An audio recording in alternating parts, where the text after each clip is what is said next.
una cita que apareix al llibre del cas de les paraules inaudites. És una cita que està en italià i que diu: «Se fosse finito in un'isola priva di tutto, non avrei voluto altro libro che un dizionario». Per què això del diccionari? Doncs perquè el llibre, que es diu El cas de les paraules inaudites, recull 13 contes que contenen en el seu títol 13 paraules inaudites, difícils, que els alumnes segurament no coneixeran. I, per tant, el llibre pretén, en certa manera, espentar als alumnes a que utilitzen els diccionaris.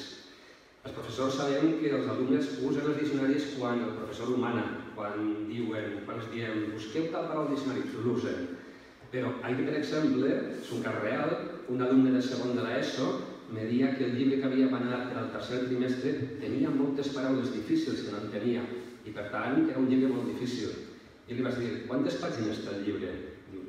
Va mirar, diu, 105 pàgines. Home, en 105 pàgines, si tens una o dues paraules per pàgina que no coneixes, no pots buscar-les al diccionari. Ah, és que això requereix temps. Però si hagués posat un llibre de 300 pàgines, t'hagués costat el tipus de llegir. Aleshores, el que pretenc és que els alumnes se motiven per a utilitzar els diccionaris, no només quan el mana el professor, sinó també motu propi. Aleshores, el llibre, a part d'aquestes 13 paraules que apareixen en els títols, dins, a posta, també té col·locades una sèrie de paraules que ells segur que no sabran i que hauran de buscar al diccionari. És veritat que al final del llibre n'hi ha un xicot de vocabulari amb les paraules que apareixen en els títols i que apareixen també, algunes de les que apareixen a l'interior de les narracions. Segur que n'hi ha més que no saben, però n'hi ha unes quantes que són especialment difícils. Si el professor no els ho indica, com els alumnes són molt bàsics, començaran a llegir per davant i fins que no arribin al final del llibre no se n'adonaran que allí n'hi ha un vocabulari, per tant no se n'adonaran d'aquesta circumstància. Vull dir també que, efectivament, Onada Edicions té una pàgina web que es diu onadaeducació.com on hi ha recursos didàctics.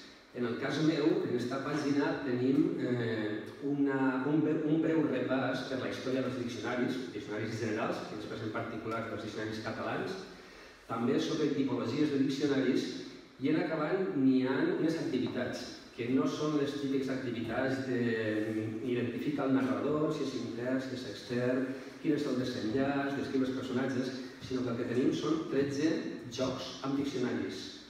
Com veieu, el número 13 en perseguís.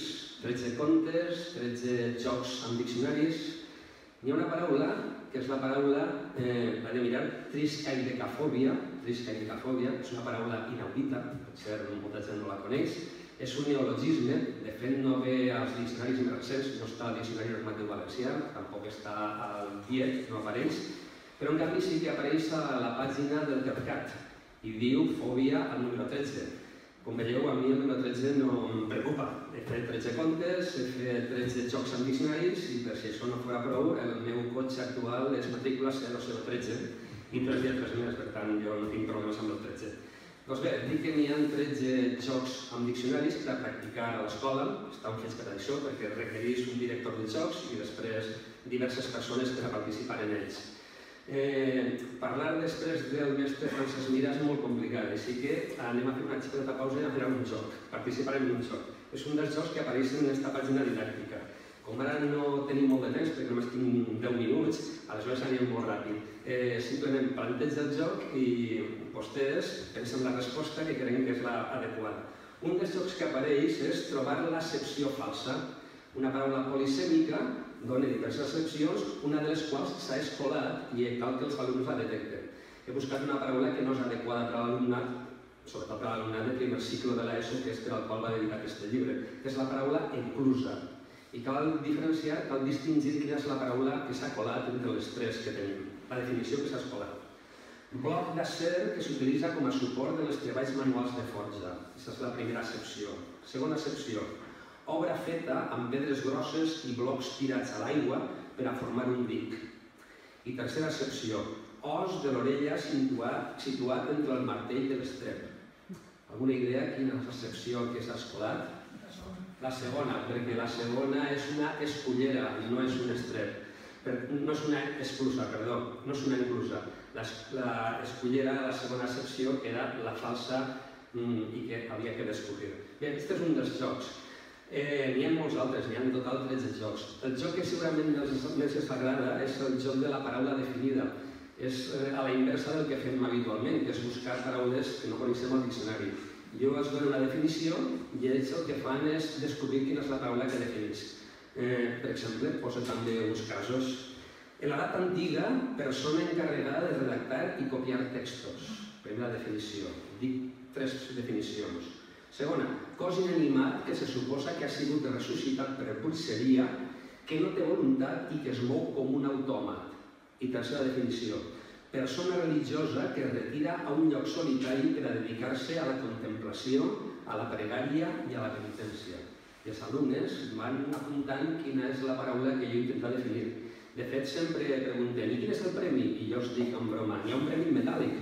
Després el que guanya li dona una xinxeta o un clip i ells se queden un poc despagats. A la pròxima volta que juguem ja diuen, el premi metàl·lic ja n'hi haurà? Dic, sí, també n'hi haurà premi metàl·lic. Bé, la veritat és que els agrada moltíssim. Quan tenim 5 minuts, 10 minuts penjats en una classe que hem acabat el tema o hem acabat la programació que estàvem fent en aquest moment, doncs fem el joc i ells m'ho demanen. Juguem al joc de les definicions.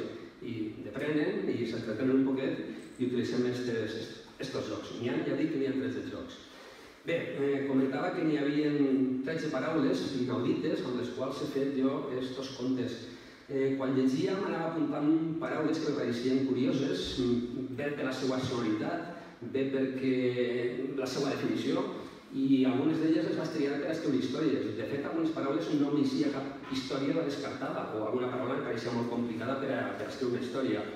Hi ha paraules com, per exemple, mirmecòfaga o cué, o la paraula vinca per vinca, que té una sonoritat extraordinària, una cacofonia, vinca per vinca, crisògrafa, unes altres paraules que són més assequibles per nosaltres, però l'alumnat poden ser difícils, com ofidi, o erudit, o esmoladora.